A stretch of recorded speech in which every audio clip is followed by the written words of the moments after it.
2042, Alara stood on a ridge overlooking a valley that once thrummed with the restless energy of industry. The air around her, now spiced with the scent of emerald rain and echoed ozone, was a world awakening from its stupor. Across the ravaged landscape, a transition was roaring silently into existence, a seismic shift that history would call the Great Compaction. A term evoking the image of a world that had not ended, exploded, imploded, but concentrated, like coal being squeezed into diamond under pressure. Focusing our lens on her clear, determined eyes, Alara wasn't alone in this new vision. Before her were the ruins of what humanity once deemed progress, cities and systems that had calcified, not vanished. Here in these remnants, the old ways were buried under layers of obsolescence. The hierarchies, the economies, they were relics made of iron wills and exhausted promise, waiting to be reimagined by minds attuned to Earth's whisper. This was the dawn of the kings and queens of the transition, leaders not anointed by dynasty or democracy, but born of friction, scarred by the grinding gears of a collapsing age.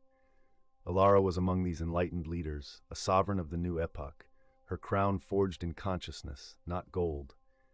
They called those who clung to the past the carriers of the past, people desperate to hoard what the world deemed valuable, even as value itself was metamorphosing. As Alara stood, her own burdens heavy, she knew that the awakening gripping the earth was not some ethereal hope. It was a necessity, as real as the ground shifting beneath their feet. In their hands, these architects wove technology aligned with Earth's natural harmonies and fused them with the legacies of ecological wisdom. This crystallized creation, as they called it, became both shield and compass. They crafted not just with machines, but with the knowledge that every action must be in concert with nature's chorus. Yet, navigating the transition was akin to leading a dance with the ghosts of yesterday's dreams. Alara and her cohort, the new kings and queens, ventured gently into this liminal space, inviting the old world to step across, offering pathways of connection rather than lectures of condemnation. They told stories in earth tones and sunlit patterns, showing the carriers of the past a horizon unveiled, not conquered. In her domain, life vibrated visibly, harmonizing with its environment. Once stark skylines now melted into verdant tapestries where the currency was not crude and coin, but growth. Alara's realm, imbued with energies of stability and restoration, lived and breathed, a living testament to the new order. She watched as one by one, the carriers lowered their burdens, antiquated plowshares, digital relics of silent circuits, dreams that once clung to notions of self above ecosystem. They laid them down at her feet, not as offerings to royalty, but as acknowledgments of unity and change.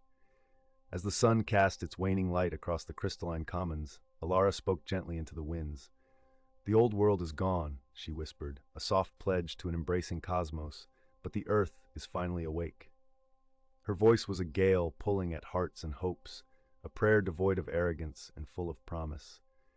Beneath the glow of this new reality, Earth began to echo with an iridescent light, a luminescence of intention and acceptance, thriving amidst the dense tapestry of connections, illusory silence transformed into symphonic clarity. It was a world no longer under siege by its own inhabitants, but celebrated by those who understood the language of its rhythms. In this reframed existence, Alara, with her companions, revealed a truth uncomfortable in its beauty. Transformation does not discard the essence of the past, but reconfigures relationships, with the earth, with one another, and with the self. Here, in these living landscapes, they had not just survived the compaction, they had thrived beneath its weight, unearthing a able, radiant potential. Ultimately, this story isn't just about a changing world. It's about the intimate transformation within every soul who dares to listen, to feel the pulse of what is possible. And as it reverberates across the hills and through the corridors of time, we are left not just with images of ruin or rebirth, but of agency, a collective endeavor to unfurl what might be possible when we no longer resist our nature, but embrace it. The question lingers as we pull away, the air thick with promise and paradox. In gazing back upon that vast tapestry, it asks us as merely witnesses, or will we become participants too? For with every breath, every step, every choice, we are both guardian and gatekeeper of this shining, pressured world, unfolding beneath our own evolving weight. This is our compaction, our clarity, our creation. So as the credits roll and the screen fades, linger with that vision of a life compacted not by pressure alone, but by the luminous promise of all we can still become. In a world not vanquished but vibrantly alive, will we too carry this light forward, illuminating paths yet unscripted, answering a call that rings sharper and clearer than ever before? Time and again, history has shown us that humanity has a remarkable capacity for transformation, a tendency to rise, phoenix-like, from the embers of its own making. As we delve into past epochs, the record reveals periods of great challenge where society has teetered on the brink of overwhelming change, only to innovate and adapt. Indeed, it is in these crucibles of evolution where we find humanity at its most creative.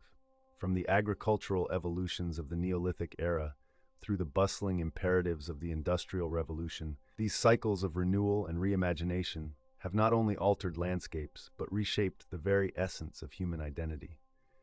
Modern civilization stands atop this foundation, built by countless generations who turned the raw materials of their times into tools, a testament no less relevant today.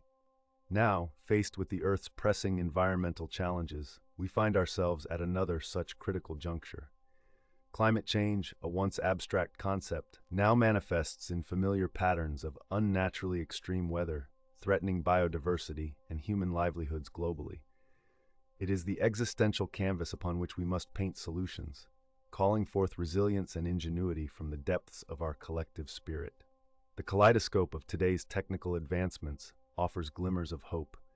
Initiatives harnessing the power of renewable energy sources, wind, solar, hydroelectric, reflect our capacity to forge sustainable paths to an enlightened future. Technologies designed to reduce waste and improve efficiency stand alongside global cooperative efforts aimed at lowering carbon footprints and promoting sustainable practices as part of an interconnected global community. But technology alone is not our salvation. We must acknowledge the profound role of education and cultural shifts necessary to shepherd widespread ecological consciousness and responsibility. The root of every action, every policy, must be grounded in a deep understanding of our planetary stewardship. Active participation from individuals and communities alike remains essential. Only through a unified commitment can we unravel the complexities of today's ecological web. Thus, as we ponder the call to action, let us emphasize the power harnessed in collective voices and collaborative movements. Community-driven conservation projects paint remarkable stories of restoration, while policy reforms echo the values of participatory governance. People take to the streets, engaging in activism that demands change and accountability. Whether by voting, volunteering, or advocating, they form the groundwork upon which lasting impact is built. Though daunting, the path forward is punctuated by points of light, moments of realization that, when woven together, create a tapestry of hope as rich and diverse as life itself. Will we embrace this mantle, leaning into hard-earned lessons while daring to define new paradigms for coexistence between us and our natural world? Only time will tell if this generation's legacy will be one of healing and renewal. In our moment, suspended between past and future, let us dare to dream of a reality born not from the limits of pressure, but from the boundless potential of promise. Surely, therein lies the true measure of our shared humanity.